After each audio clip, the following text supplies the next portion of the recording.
Labą dieną, mugės bičiulės ir bičiuliai, knygos bičiuliai ir bičiulės. Galvodami apie šį renginį ir knygos Rolando Barto meilės diskurso fragmentai sutiktuves, atsispyrėme nuo afišos ir nuo šūkio, kurį kiekvienas pasitinka atvykdamas į mugę, be abejo vartydamas programą. Tai yra personažas ieško autoriaus. Kiek teko bendrauti su knygos bičiuliais, iš pradžių dar ketvirtadienį buvo labai komplikuota suprasti, ką reiškia mugės tema, bet į pagalbą atėjo Rolandas Bartas ir kaip Jurga gerai pastebėjo, personažas ieško autoriaus, tai gali būti ir Rolando Barto savoka užkoduota, tai kad autorius yra miręs ir tą patį tik tais anekdoto formą bandė vakar aiškinti, jeigu buvote Sigitas Parulskis, rašytojas savo pristatymę, anekdoto formą, tai iš tikrųjų po truputėlį išskleidžiame, jau baigiantis mugiai, patį mugės pavadinimą, šitą pagrindinį šūkį. Ir sakyčiau, kadangi Rolandas Bartas ateina mums į pagalbą, jį dekonstruojant vadinkime, tai šis susitikimas, knygos meilės diskurso fragmentai, yra, sakyčiau, netgi principinis mugės susitikimas. Ir vienas svarbiausių, tarp kitko, ir Barto vardas klajoja čia aplink ne tik šūkyje, bet pavyzdžiui, vakar paskutinėme mugės renginyje, Protmūšyje, daugybė klausimų buvo susijęs su Rolando Bartu ir autorius mirtimi, nes toks yra kodas. Ir štai nauja knyga Rolando Barto meilės diskurso fragmentai, ką tik išleista iš spaustuvės, ir mes ją aptarsime su vertėjomis šios knygos. Tai yra Jurgita Katkuvienė ir Greta Štikelytė, ir turime garbės ypatingą viešinę pristatyti iš paties Paryžiaus, Prancūzijos. Tai yra Madame profesorė Tiffany Samoju. Ji yra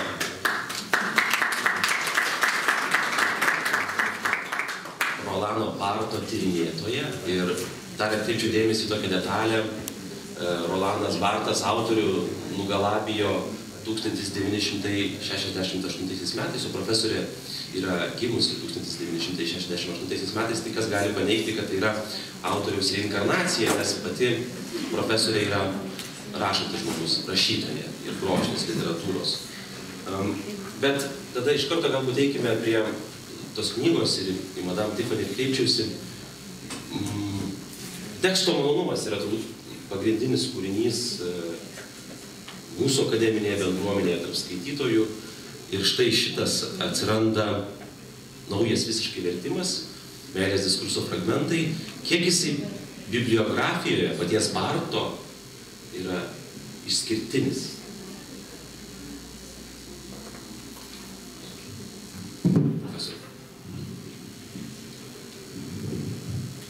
Merci beaucoup.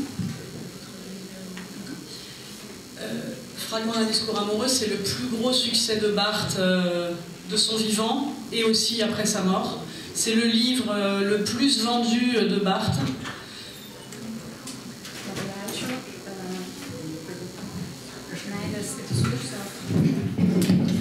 Meilės diskurso fragmentai sulaukė didžiulio pasisekimo tiek Bartui dar gyvam esant, tiek ir po jo mirties. Ši knyga buvo parduodama didžiuliu tiražu. La première année, Barthes a vendu 700 000 exemplaires de ce livre, 700 000 exemplaires en 1977, l'année de la sortie du livre. Et depuis, c'est un livre qui est vendu au moins 20 000 ou 30 000 exemplaires par année en France. Pačiais pirmaisiais metais po knygos išleidimo buvo parduota 700 000 egzempliorių, 77 metais. Ir iki šiol kiekvienais metais knygos parduodama apie 20 000 egzempliorių Prancūzijoje. C'est un livre que tous les amoureux offrent une fois dans leur vie. Tai knyga, kurią įsimylėjėliai vieni kitiems įteikia bent kartą gyvenime. Alors c'est assez curieux parce que c'est à la fois un livre scientifique et un livre très personnel de Barthes. Labai įdomu, nes knyga vienu metu yra labai moksliška ir labai asmeniška Barto knyga. Et c'est un exemple très rare de fusion très, très belle, très réussie, de plusieurs types de discours. Un discours savant et un discours très, très, très intime qui arrive à toucher tout le monde, à produire un effet très général. Ir labai retas dalykas yra tas labai gražus apjungimas įvairių diskurso tipų. Tai matome ir mokslišką diskursą, taip pat labai intimų diskursą, kuris paliečia kiekvieną iš mūsų.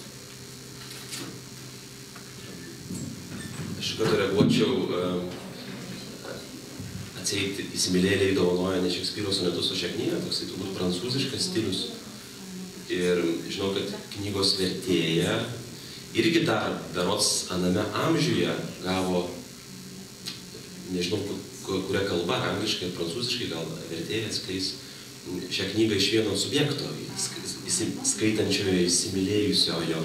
Gal Jurga pasakytum plačiau, koks tai buvo kontekstas?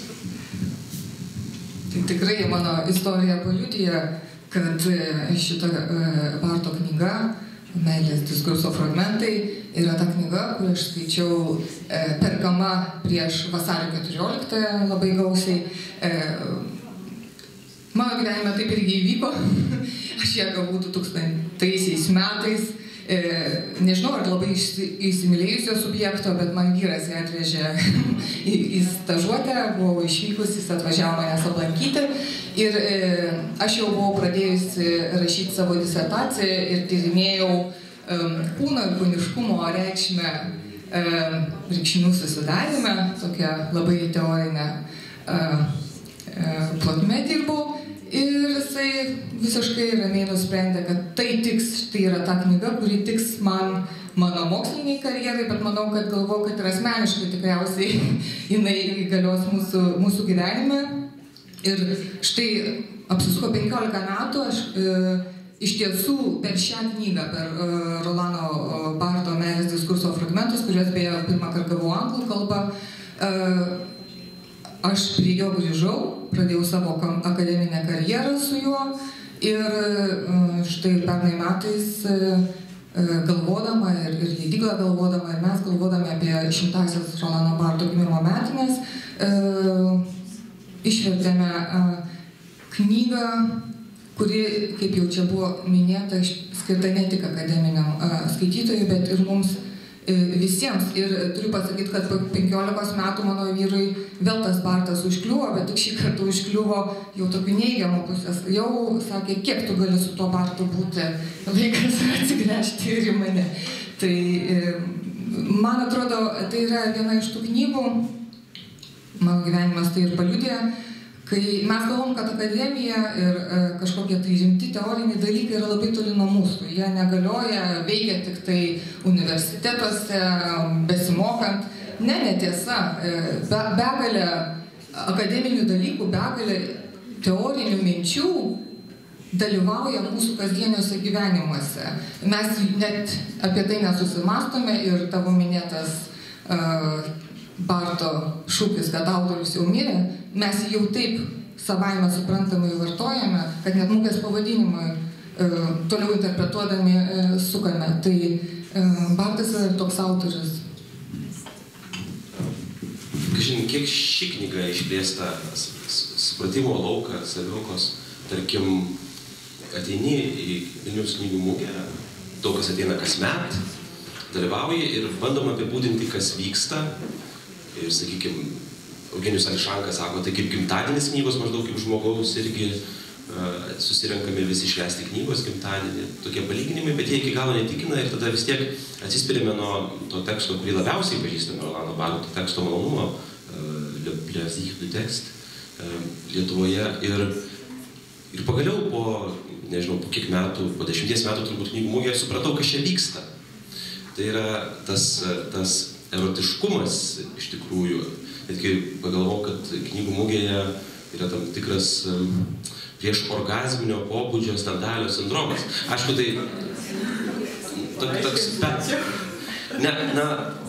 Gerai, aš įsivaizduoju, kad čia mano prielaida vis tiek, ar ne, žmonės pasipuošia, tai, pavyzdžiui, moteris yra žavios ir dar su knygomis.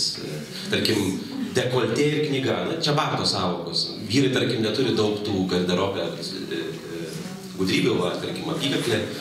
Bet įdomu, kiek, kažin, gali tą diskursą supratimo, kaip knyga, erotika, ne, mes atpažįstame ją, kiek ši knyga gali išplėsti, papildyti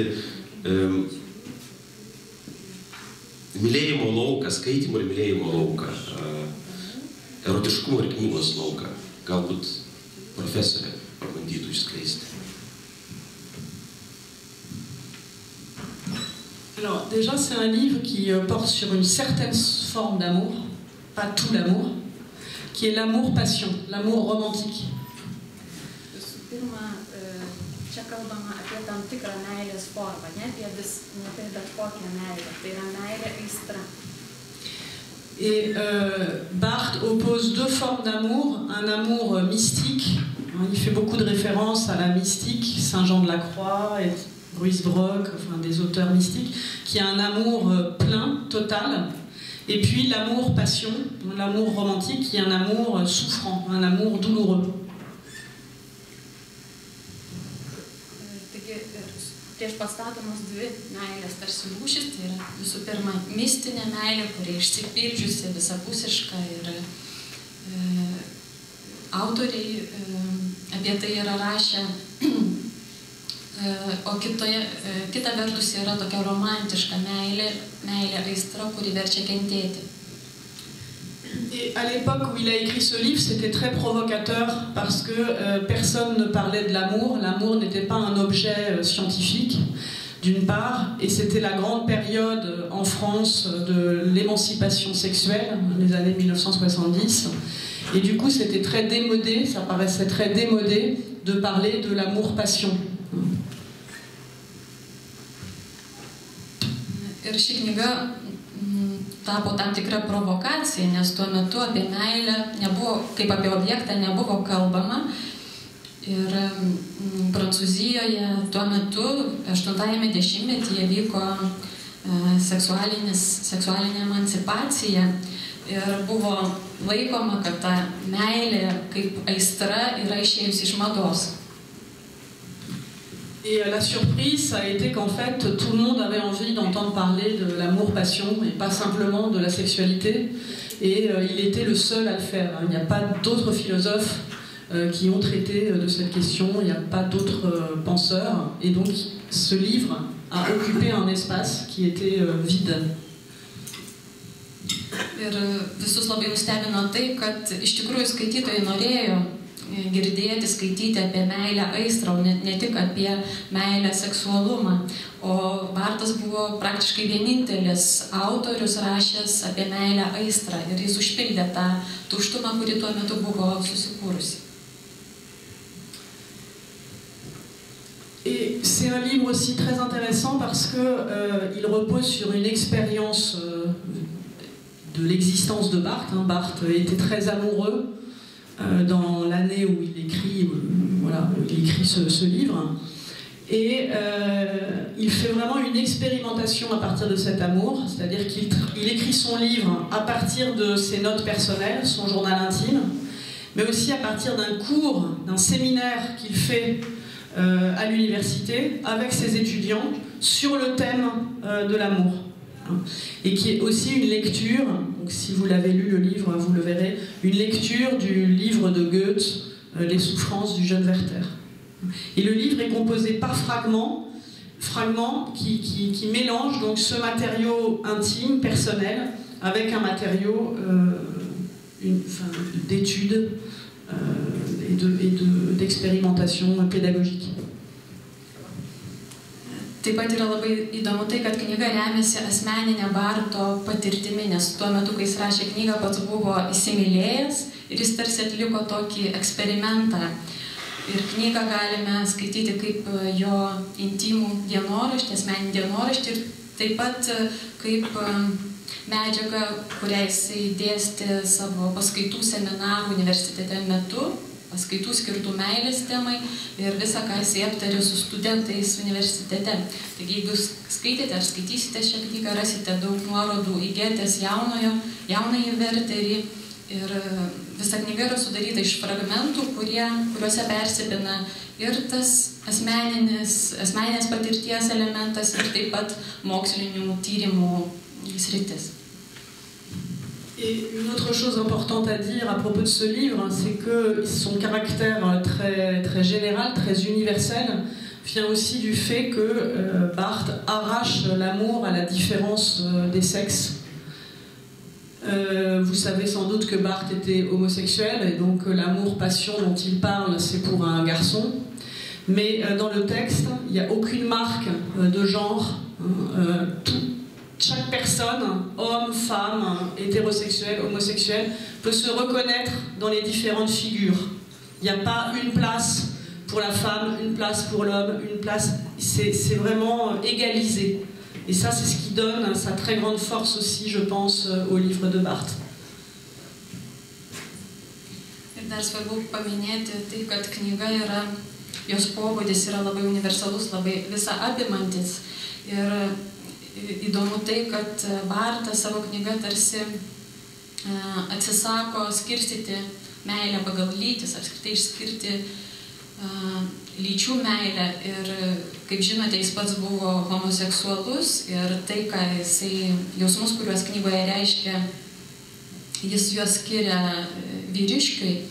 Tačiau knygoje tekste nėra apskritai jokių nuorodų į konkrečią lytį. Tai yra ir tiek vyras, tiek moteris gali atpažinti save tuose aprašymuose ir net pažinti, kad meilės žodžiai yra skiriami būtent vyro vyrui. Taigi va tas lygių galimybių principo įtvirtinimas yra labai svarbus. Jurga, gal ir tu kaip mokslininkė dar papildytum, man kilo klausimas, intertekste minėjo jauną Werterį, jo kančias. Taip pat, man atrodo, lygiavertis pakankamai yra Marcelis Prustas regis, prarasto laiko beieškant. Ir gausu psichoanalitinių sąvokų. Man kaip nemokslininkai truputį susipainioju. Ir galbūt auditorijai būtų įdomu, kur nemokslininkai yra. Būtent, sakykime, kuo šis Barto struktūralistinis požiūris skiriasi nuo psichoanalitinio. Į tas elementariasias temas – meilę, pavydą, aistrą. Tai pirmiausia, pasakyčiau, kad jau šitos knygos Bartas yra poststruktūralistas. Jau tai yra tai, kas ateina poststruktūralizmo. Ir tam tikrą prasme mes galime kalbėti, kad tai yra meilės dekonstrukcijos diskursas. Ir čia profesorė paminėjo tą lytiškumo keistumą, galbūt meilės diskurse, bet kas man įdomiausia ir ką jūs visi pamatysite, ir galbūt, kad svarbiausia šitos knygos klausimas, būtent Bartų kaip poststruktūralistui, kaip tai, kas ateina po poststruktūralizmo, yra mūsų jausmų autentiškumo klausimas. Šita knyga atskleidžia tokį paradoksalų dalyką, kad meilė visiems mums įprastas dalykas, atrodo, čia ir dabar esantis, kasgi nežino, kas yra meilė, ne? O kai pradedi skaityti ir tai, ką Bartas dekonstruoja, jis įrodo, kad galbūt taip nėra. Galbūt tai, ką mes įsivaizduojam kaip patiriantis autentiškai čia ir dabar, yra tai, ką mes priimame kaip savaime suprantamus dalykus iš to, ką girdėjom, ką skaitėm, ką matėm, ką esam išmokyti daryti. Ir šitas meilės diskursas tada pasirodo kaip, reikėtų tikriausiai konkrečiau sakyti, kaip vakarietiško meilės diskurso dekonstrukcija, kuri parodo, kad nieko naujo mes kiekvieną kartą mylėdami nepadarome. Mes verkiam dėl to, kad verkiam, o vyrai neverkia dėl to, kad vyrai negali verkti. Ne? Liūdime arba rašome laiškus, arba išgyvename nerimą dėl to, kad, kaip Bartas sako, tūkstančiai įsimylėjėlių iki mūsų šitaip darė. Tai mes irgi šitaip darom. Tai šitas tekstas mokslinis ir nemokslinis yra ta prasme, kad kalba apie visiems suprantamus dalykus, bet iš labai keistos perspektyvos. Mokslinio požiūrį, sakydama, iš poststruktūralistinės, postmodernistinės perspektyvos, bet to nebūtina žinoti. Ir aš sakyčiau, tau nebūtina žinoti ir to psichoanalizės žodyno, kuris čia yra, bet jis nėra grinai psichoanalitinis. Bartas nebuvo grinasis psichoanalitikas, Bartas buvo žaidėjas kalba Jisai kūrė savo kalbą, žaidė savo kalbą ir taip, čia yra tokių terminų, kuriuos mums buvo su Greta netaip lengva atrasti, nes jie dar nėra net įsitvirtinę akademiniam diskursui, mes Lakano vertimo neturime. Ir mes užsiemame kūrybą, ir tai yra maloni kūryba, bet Bartas perkūrė ir Lakaną. Man tai yra įdomiausia vieta. Jis interpretuoja ir interpretuodamas tai, kas mums visiems yra svarbu. Dar kartą sakau, jeigu galvojate, kad mylite ir išgyvenat kažką labai autentiško, skaitykite Bartą ir grįžkite prie savęs, prie savo išgyvenimų. Barto buvo viena mintis, kuri svarbi ir tą autorių Roche Foucault, jisai čia mini nemažai ir aš labai nustebau, kad mes turim beje vertimą ir pakartotume neblogą vertimą išleistą aforizmų. Ir ten sakoma, kad meilė, Roche Foucault sakė, meilė yra viena, bet yra tūkstančiai jos kopijų. Tai va, šitos minties pagrindų reikėtų ir šitą knygą skaityti. Bet skaityti dekonstruojant pačiu save. Tai va toks čia yra Bartas. Ir šitas Bartas yra dabar labai populiarus. Jisai, galima net kalbėti, va, su profesorė kalbėjom prieš eidami, kad tam tikrą renesansą išgyvena būtent šitas vėlyvojo Barto požiūris. Skaitykit knygą, viską suprasti. Aš gal iš karto atkreipčiau dėmesį, gal pabandykime dekonstruoti, mes esame jauni žmonės, vienas kitą, be abejo pastebėjai versdama jūs per pusę vietę, kaip supratau, ar ne? Tai, kai tas skyrius, aš tave myliu, aš myliu tave, nežinau, jūs išvertėte, aš tave myliu, ar skirtus, jeigu išverstumėt, aš myliu tave? Čia gal nesvarbu, nesigilinkim, bet iš tikrųjų susimašiau čia, mano interpretacija, kai pasakai, aš myliu tave, tarsi iš kito, tai yra įkūninį ir išsireikalauji iš kito, iš objekto, ne, kad jis atitartų tą patį. Pirmą kartą apie tai pagalvojau, nes jeigu neatsakys, aš myliu tave, na tai košmaras. Ir yra daug tokių tarsi prievartinio akto, tiek geismas, ar net tiek meilės laiškas. Tai čia viena vertus ar negazina toks Bartas, nes antra vertus, kaip vertėjos klausiu, du klausimai iš to paties skyriaus, aš tave myliu, tas kalbos pojūtis, ar ne? Bartas yra ir literatūriškas, vaizdingas, gausus metaforų, kaip Nyčė, kaip mūsiškis profesorius Šliogeris, pavyzdžiui, kaip ištara, aš tave myliu, yra išeikvojama. Tie, kurie trokšta šio žodžio ištaros, lyrikai, melagiai, klajokliai, yra eikvojimo subjektai. Jie švaisto šį žodį, tarsi būtų per daug akiplėšiška, žema, į kur nors atgauti. Jie stovi tolimiausiame kalbos pakraštyje, kur pati kalba, o kasgi dar tai darytų, prisipažįsta nesuteikianti jokių garantijų, darbuojasi be apsauginio lyno. Tai pirma, kas gąsdina ir kas žavi. Ar gąsdina turinys, ar žavi kalbos žaismė. Tai Bartas tikrai gąsdina. Čia nėra jokių kalbų, manau, kad ne tik tai jaunus žmonės, bet apskritai. Tačiau dėl to jį turbūt ir yra įdomu skaityti. Nes kiekvieną kartą skaitydamas tu skaitai ne tik Bartą, bet iš esmės skaitai ir save šiek tiek. O dėl kalbos žaismės, tai apie meilę kalbėti turbūt yra sunku visom kalbom, bet lietuviškai yra dar sunkiau. Nes prancūzai turi tikrai žymiai gausiau leksikos negu lietuviai. Todėl manau, kad tai buvo tikrai sunkus darbas. Atrasti kažkokį, ne tik išreikšti Bartą, bet išreikšti apskritai meilę. Kad jau apie taikomąjį pobūdį, kaip mes galbūt neturėtumėm taip interpretuoti, jeigu būtume mokslininkai, bet vis tiek jaučiame, tai yra vis dėlto galima, kad ir knyga turi akademinį sluoksnį, apie taikomąjį pobūdį pašnekėti, pavyzdžiui, išsiskyrimas arba pavydas ir atpažįsti ir save, ar tuose fragmentuose, galbūt ar turėsim laiko apie fragmentiškumą knygos pakalbėti, tarkim, pavydo ir kas yra turbūt aktualu Lietuvai, posovietinėm respublikom, pavyzdžiui, kur mes prašokame, aš įsivaizduoju, iš dalies ar ne freudizmą, tai dabar ateina poststruktūralistas ir štai ką aiškina, tarkim, apie pavydą, irgi vaizdingai. Pavydėdamas kenčiu kedurgubai, todėl, kad pavydžiu, todėl, kad savo dėl to priekaištauju, todėl, kad bijau savo pavydų užgauti kitą ir todėl, kad pasidaviau banalybei, kenčiu, nes esu atskirtas, agresyvus, pamišęs ir toks pat kaip visi. saviškybės klausimas, Darno Verterio ateinantis irgi mūsų kultūroje svarbus. Man atrodo, vis tiek grįžtu prie psichoanalitinių sąvokų, tai visai būtų sveika mūsų kultūroje. Šitą knygą pasirodo gal netgi per vėlai, galimas dalykas. O profesorė, vis dėlto tas taikomasis pobūdis,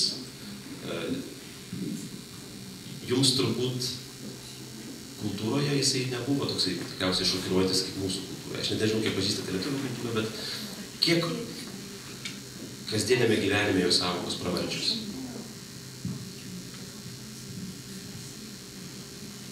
Arba, pavyzdžiui, valstybės politiką vykdant, vyriausybės programą rašant.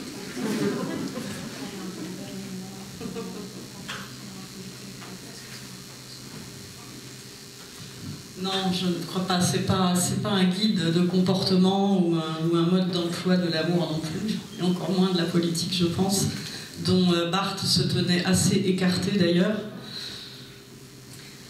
Na, tai tikrai nėra meilės naudojimo gidas, vadovas, ir Bartas tikrai laikėsi kuo toliau nuo politikos. Mais il est vrai que ça peut être sur un fragment ou parfois sur 15 fragments, mais tous les lecteurs de ce livre se reconnaissent quelque part dans le livre. C'est systématique. Je ne connais pas de lecteur qui n'ait pas fait cette expérience de reconnaître sa propre vie dans ce livre. Ir skaitytojai save atpažįsta, ar tai būtų viename iš fragmentų, ar keliuose iš jų. Aš bent jau nepažįstu nei vieno skaičiusio šią knygą, kuris nebūtų savęs vienu ar kitu metu atpažinęs knygoje. Ce qui me permet de dire quelque chose par rapport à ce que vous disiez au départ de Barthes avec la question de l'auteur. Il y a une phrase très célèbre de Barthes qui est le titre d'un de ses articles et qui est l'idée de la mort de l'auteur. Mais ce que veut dire Barthes quand il parle de mort de l'auteur, c'est que c'est la naissance du lecteur.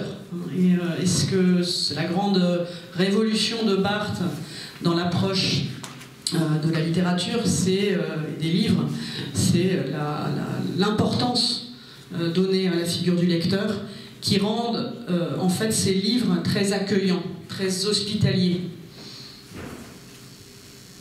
Dar norėčiau grįžti prie to, ką jau jūs paminėjote. Vienas Barto straipsnis buvo pavadintas Autoriaus mirtis. Ir Barto nuomonė autoriaus mirtis reiškia skaitytojo gimimą, skaitytojo atsiradimą. Ir tai yra labai revoliucingas dalykas, kadangi skaitytojui yra suteikiamas svarbus vaidmuo. Ir Barto literatūra šiuo požiūriu yra labai svetinga skaitytojui.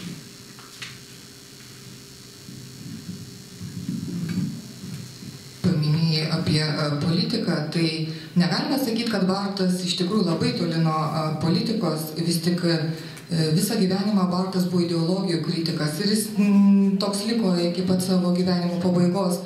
Ir tam tikra prasme tas meilės diskurso dekonstravimas, kuris irgi yra, kaip minim ir kaip mes suprantame, labai intimus diskursas, jis irgi dekonstruoja kaip tam tikrą galios lauką, kaip tam tikrą manipulacijų galimybės lauką. Dar kartą sakau, tai yra sukrečianti patirtis, kai tu pamatai, kad tai, kas yra, atrodo taip unikalu, yra tam tikrą prasme yra konstruojamas dalykas. O tai, kas konstruojama, reiškia, kažkas gali su tuo dirbti, tai jau galima manipuliuoti. Tai šią prasme Bartas iki pat galo liko toksai, pavadinkim tai ideologijų kritikų, bet tos ideologijos turi būti suprastos pačia plačiausia prasme, ne tik tai kaip politinės, bet kaip kultūrinės, kaip mūsų asmeninės, kasdienio gyvenimo ideologijos. O apie tą kodą, kad kiekvienas skaitydamas knygą jaus savo, arba pamatys kažką iš savo patirties, tai labai aiškiai matėm prieš 2 metus mūsų studentai, lietuvių studentai, irgi pareikalavo, kaip prancūzai 68, ne 77 metais, pakalbėkim apie meilę. Ir mes Vilniaus universitete turėjom visus metus seminarą skirtą meilei. Tai sunkiausias, ir pusę metų skiriam šitai Barto knygai, sunkiausias momentas seminaruose buvo suvaldyti auditoriją, kad nepradėtų visi kalbėti apie save ir intimius dalykus. Nes ta linija tarp asmeniškumo ir tos teorinės minties buvo labai slidi.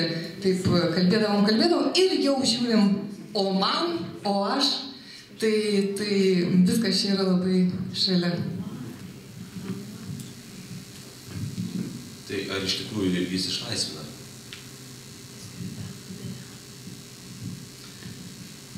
Oui, d'ailleurs, lui, il enseignait en demandant aux étudiants de dire ce que étaient les choses pour moi. Le pour moi était pour lui le principal outil pédagogique, et c'est aussi avec ça qu'il écrit. Ir savo studentų Bartas klausdavo tokio klausimo, o kaip mano, ką tai sako man, kaip tai veikia mane, tas jo klausimas kaip man buvo vienas esminių.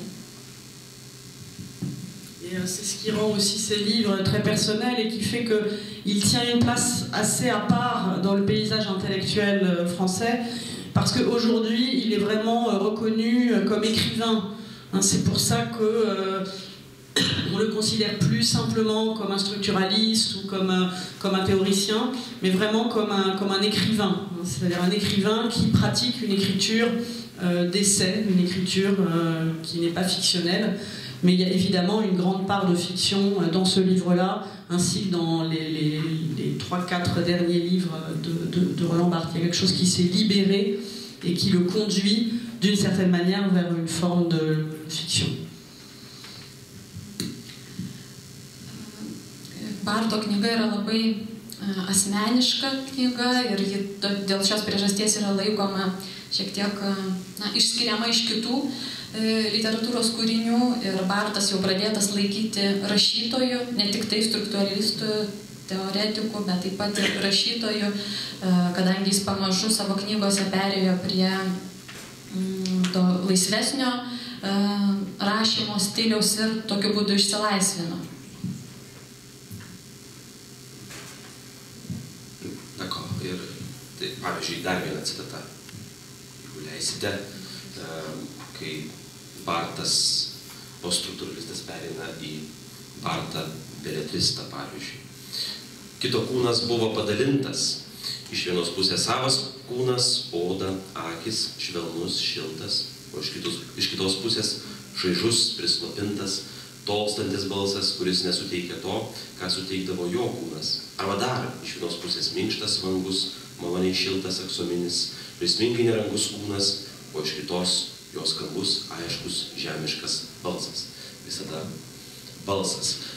Dar greta tada prie paties vertimo struktūra, pakalbėkime ir apie ją. Abėcėlės principas. Ir kaip tikriausiai reikėjo ieškoti lietuviškų žodžių atitinkamų. Kaip jūs sudėliojate šitą knygą, nes jinai akivaizdžiai struktūriškai turėtų nuo originalo skirtis. Kaip tas principas čia suveikia ir kiek jisai, sakykime, trikdė vertimą arba komponavimą? Tai šitas principas turbūt netrikdė vertimą, jam gal net padėjo, nes buvo labai lengva padalinti. Bet knygą mes visgi pasitarusios su Jurga nusprendėm išlaikyti abėcėlės principą, ne prancūziškos abėcėlės, tačiau lietuviškos abėcėlės, remdamosis paties Barto mintimi, kad čia yra žodynas ir reikia jį skaityti nuo A iki Z. Kad nėra svarbiausios meilės dalies arba mažiau svarbiaus, kad viskas yra vienodai svarbu meilės diskurse. Čia buvo tam tikrai jūsų interpretacija turinio? Ne, čia yra pati Barto mintis, kai jisai įvade aiškina savo knygą, reikia dar šitą atkreipti dėmesį, jis paaiškina, kaip reikia skaityti šitą knygą ir kas yra meilės diskursas ir apskritai, ką jis čia daro, jisai sako, kad jis pabandys dekonstruoti, ką mes jau čia sako, meilės diskursą, o meilės diskursas tai yra tam tikros vietos mūsų kalbėjime, tai, ką jis pavadina figūrom, tokia tuščios vietos, į kurias kiekvienas galime supilti savo patirtį, įrašyti savo patirtį. Ir šitų vietų išsidėstymas, tai tų vietų arba tų figūrų, kurios kūrė meilės tą diskursą, yra visiškai nesvarbus. Čia nėra jokios hierarchijos, jokio pirmumo, nieks negali pasakyti, kas yra pirmiau, kas yra paskui. Ir tik tai tam, kad būtų parašyta knyga, jinai turi turėti tam, dėl to, kad knyga tokia yra, savo esme, jinai turi linijiškumą, jinai turi būti kažkur pradėta, kažkur baigta. Jis tiesiog sako, aš pasirenku įvardijimą ir abėcėlės tvarką. Ir jisai, jo fragmentai yra išdėlioti prancūzišką abėcėlę, bet mes atsižvelgdamos į Barto šitą žaidimą, pasirinkom lietuvišką abėcėlę, nes skaitome lietuviškai. Tai tik taip. Oui, je pense qu'elles ont eu raison, parce que l'ordre alphabétique, Barthes le choisit dans beaucoup de ses livres, en disant que c'est parce que c'est l'ordre le plus bête, et donc aussi celui qui donne le plus de liberté ensuite, parce que du coup, chacun peut configurer sa lecture comme dans un dictionnaire, en se promenant où il veut, comme il le souhaite, en construisant son propre cheminement. Manau, kad vertėjų sprendimas buvo teisingas. Ir pats Bartas sakė, kad abėcėlės tvarka yra viena kvailiausių tvarkų, bet taip pat ir pati tvarka suteikianti daugiausiai laisvumo, nes tai yra tarsi žodynas, kur kiekvienas skaitytojas jį varto ir pagal savo poreikius pasirenka, ką pirmiausia skaityti. Gal tik pridursiu, kad platesnėme Barto kontekste, ir čia pats užsiminiai, kad kiekvienas, kuris eina į knygų mugę, iš tikrųjų turėtų pasiskaityti Bartą, nes Bartas yra skaitymo teoretikas. Kas pasaulyje rašė apie skaitimą, ką reiškia skaityti knygas, kaip mes suprantam, kaip mes skaitom, tai yra Rolanas Bartas. Ir jis yra tas žmogus, kuris pasakė, žmonės skaitom ne tik nuo pradžios iki galo knygą, ne tik tai, ką mums autoriai sako, mes esam laisvi skaityti knygą taip, kaip norime. Mes galime knygą skaityti nuo vidurio, nuo galo, gal mums visiškai kitaip ją norisi skaityti lėtai ar greitai. Ir tie vėlyvieji Barto darbai yra iš tikrųjų jo šitos teorinės minties praktiniai parodymai. Ir meilės diskurso fragmentai, tas fragmentiškumas yra tam tikro skaitimo būdo pavyzdys, kad mes galim bet kurį tekstą vėlgi reikėtų turėti omeny apskritai tekstą, nebūtinai knygą, politinį tekstą, ne? Skaityti taip, kaip mes jį norime skaityti, kaip mums jisai skaitosi, kiekvieno mūsų asmeniškų žvilgsnių ir tokiu skaitimu arba taip skaitant irgi susikuria labai įdomios reikšmės, tokios autentiškos reikšmės, kitokios reikšmės, negu kad mes įpratę jau žinome, kas mūsų laukia, kaip mums skaityti. Tai dėl to čia irgi šita abėcėlė ir tas fragmentiškumas ne šiaip savo yra. Galite knygą skaityti nuo galo, galite per vidurį, galite po vieną fragmentą per dieną skaityti. Tai yra tokio neįprasto skaitimo knyga. Bartas jų yra parašęs daug, mes jų daug neturime. Čia jo receptas yra tarpui skaityti, ar ne? Tiesiog tada tas malonumas randasi. Ir gal, kad jau tarsi beveik ir paraginai, tada dar viena citata, kuri skaitai ir jokiais, bet kita vertus liūdna, apie savižudybę. Beje, galima turbūt vieno nuo epigrafų pradėti irgi. Kiekvienas skyrius yra pradedamas vienu sakiniu ar keliais. Apie savižudybę, mintis apie savižudybę. Aš noriu nusižudyti dėl menkiausios skriaudos. Geriau apie tai pagalvojus pasidaro aišku, kad savižudybei iš meilės nereikalingas joks motyvas. Dėl to per daug nesukama savo galvos. Mintis nusižudyti ateina lengvai, paprastai, lyg greitai atliekamas algebros veiksmas, kurio tik šiuo metu reikalauja mano diskursas. Netikiu tam didelės reikšmės. Iš anksto neplanuoju būsimos slogios atmosferos, banalių mirties pasekmių. Aš dar net nežinau, kaip nusižudysiu. Tai tik frazė, vien tik frazė, kurią niūriai glamonėju ir kurią galiu tuoj pat užmiršti dėl kokio mažmošio. Taigi, žmogus, kuris paskutinės 45 minutės galvojo, kaip užbaigti savo gyvenimą, to jau pat užlipo ant kėdės, norėdamas knygų lentynoje surasti kainoraštį. Yra ir pašaipos ir ironijos šitoje knygoje, bet dar vis dėlto grįžtu prie mūsų kultūros, vis tiek yra prancūzų intelektualas, jo naujausias vertimas ir kaip sykai yra paskelbta, tikriausiai dar negirdėjote ateinančios knygų mugės tema, nes pradžioj demonstravom, iškodavom šios knygų mugės temą padedami Barto, taigi 3 valandos liko iki knygų mugės uždarimo, kitais metais vyks vasario 23-26 dienomis ir dėmesio, jeigu dar negirdėjote, tema yra tokia: lietuviški ženklai pasaulyje. Ir apverčiu šitą temą lietuviški ženklai pasaulyje, pasaulio ženklai Lietuvoje, dar vienas pasaulinio masto vertimas mūsų kultūroje. Aš tarsi klausiau, ar jisai nėra tarsi pavėluotas ir kai skaitau mintis apie savižudybę ir vėl dar kitą kartą klausimas kyla. Galbūt grįžkime ir universitetą, akademinę bendruomenę, dar tikriausiai, tikrai turbūt ne Greimo centre, bet daug kur turbūt yra to patriarchalizmo likę, ar ne? Tai tiesiog galbūt profesorės paklausčiau, ir jau bandėme aiškintis, ar išlaisvina Bartas, nežinau, kiek profesorė pažįsta Lietuvą, bet kokį galėtų impulsą apskritai kultūrai suteikti toks vertimas.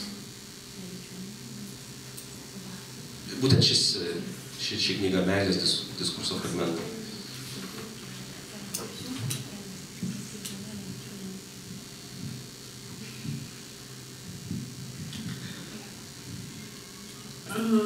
C'est une question difficile. D'abord, je connais mal la Lituanie.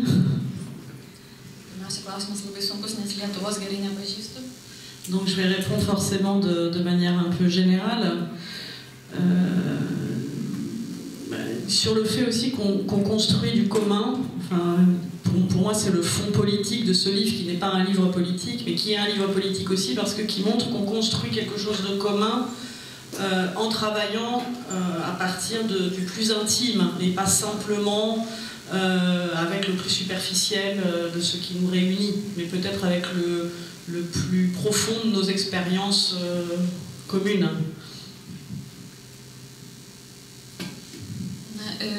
Jau sakėme, kad pati knyga nėra politinė, bet ji turi tam tikrą politinį aspektą, kalbant apie tą pasaulio visuomenės kūrimą bendromis jėgomis. Ir tam kūrimui yra pasitelkiami patys intimiausi, patys giliausi dalykai, leidžiantys užtikrinti tą bendrumą.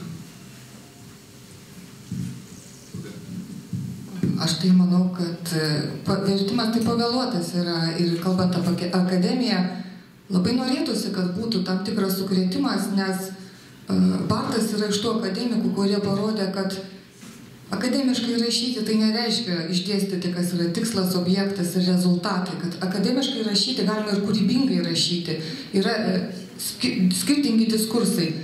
Lietuvių akademijoje šitas vieno diskurso vyravimas yra dusinantis ir aš tai dedu daug vilčių į būtent rašymo stilių, į rašymo pobūdį. Sakau, kitur jau nenuostabu, bet Lietuvoje tai turėtų būti naujiena. Ne naujiena, bet sukrėtimas. Et je pense aussi que c'est une chance de commencer la traduction de Barthes avec ce livre, bon, après La Chambre claire, le livre sur la photographie, parce qu'il y a beaucoup de pays où on a traduit Barthes beaucoup plus tôt qu'ici, mais on a traduit les textes plus scientifiques, plus structuralistes, et donc ça enferme Barthes dans une image un peu aride, alors que de commencer par ces livres, qui sont les livres les plus littéraires, les plus ouverts, les plus beaux en fait de Barthes, je pense que c'est une chance aussi par rapport à la réception de Barthes dans le monde. Manau, kad labai gerai yra tai, kad buvo gan anksti išversta šita Barto knyga, lyginant su kitomis knygomis. Pirmiau, žinoma, buvo išversta Šviesusis kambarys, knyga Barto apie fotografiją, tačiau kitose šalyse pirmiau buvo išverstos tos mokslinės knygos, tokios sausesnės, galbūt labiau, kur atsispindėjo jo kaip struktūralisto požiūris, o tuo tarpu Lietuvoje buvo pasirinkta išversti tokią labai literatūrišką, labai atvirą, labai gražią knygą ir tai yra didžiulė sėkmė skaitytojų požiūrį. Gal ir dar tarp skaitytojų rastųsi replika ar klausimas? Yra. Prašom. Asmeninė subjektyvi patirtis. Dar tokia subtiliame dalyke kaip meilė. Kaip jį gali virsti objektyvę, visuotinę, visuotinybę? Tai pirmas klausimas. Ir antras. Mane truputį pribloškia, kad seminare arba inauguraciniai paskaitoj Bartas cigaretės neišima iš lūpų. Ar tai prancūzų kultūrai apskritai būdinga šokiruoti klausytojus? Skaitėte Viktorijos Daujotytės profesoriaus vadovėlius, ten irgi škėma su cigaretės? Nu tai, bet man rūpi Bartas dabar. Taip. Gal škėma irgi skaitė Bartą? Ar matėsi?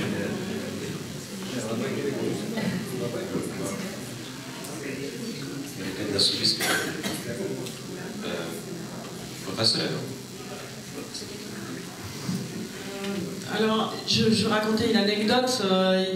La Bibliothèque nationale a fait une exposition importante sur Sartre il y a quelques années et ils ont effacé la cigarette de la photographie pour le catalogue.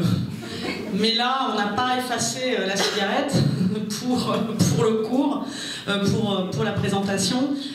Il se trouve que Barthes fumait tout le temps. Il était tuberculeux et pourtant il fumait tout le temps. Il fumait même pendant qu'il faisait ses cours. Na, prisiminiau tokį įvykį, kai Nacionalinė biblioteka rengė parodą skirtą Sartrui. Tai iš tų nuotraukų, kurios buvo patalpintos parodos katalogė, buvo ištrintas cigaretė. Sartras buvo vaizduojamas be cigaretės katalogė. Mes iš šitų skaidrių cigarečių neištrynėme ir tai tikrai parodo, kad Bartas labai daug rūkė, praktiškai nuolat rūkė net ir per paskaitas, nors pats sirgo tuberkuliozę. O kaip subjektyvumas taiga virsta objektyvumu? Gal atsakytum? Tai reikia skaityti knygą. Atsakymas tenai. Bet to čia, sakau, po to slepiasi ir visa 20-ojo amžiaus antros pusės vakarų humanitarinė mintis, visa teorija apie tą mūsų intimumą ir viešumą. Tikrai, kas yra intimu, kas yra viešu, kas yra subjektyvu, kas yra objektyvu, kas vyriška, moteriška jau čia minėjo, tai atsakymas slypi knygoje. Tai aš tikiu, kad slypi, bet mes interpretuojam, mes aiškinam ir paverčiam naują kažkokią kultūrinę kokybę. Taip, ir pravartu mums skaityti būtent lietuvių kultūroje.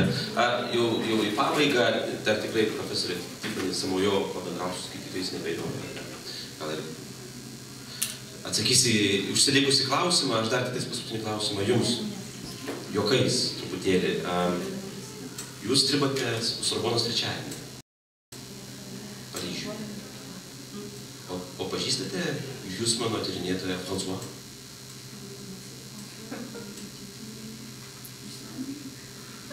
Hjusmans. C'est un personnage de Welbeck. Ah, c'est ça. Welbeko personažas. Aš tiesiog kartu, kadangi baigiam renginį, pareklamuosiu, kad 3 valandą kitas prancūzas, Welbeckas ir jo pasidavimas ar nuolankumas. Jurga. Ir paskutinė reklama. Kam įdomu ir kas nori šiek tiek akademiškesnio diskurso, kviečiame rytoj į viešą paskaitą Vilniaus universitete, Filologijos fakultete Krėvės auditorijoje. Autorė skaitys paskaitą kasdieniai Rolando Barto rašymai. Tai yra šitai knygai pristatys kontekstą. Jinai išleido pernai metais naujausią Rolando Barto biografiją, kurioje pateikė dar nepublikuotus archyvinius Rolando Barto raštus, juodraščius, rankraščius. O tai buvo labai svarbu tiek Bartų, tiek rašymo teorijoms. Tai kviečiam apsilankyti 5 valandą vieša paskaita. Ačiū, kad išbuvote su mumis. Dėkui profesoriai Tiffany Samojo. Taip pat ačiū knygos vertėjoms ir kitai Katkuvienei ir Gretai Štikelytei. Na, o padėjom diskusijai vykti aš, Marijus ir Lina. Dėkui, skaitykit ir mylėkit. Iki.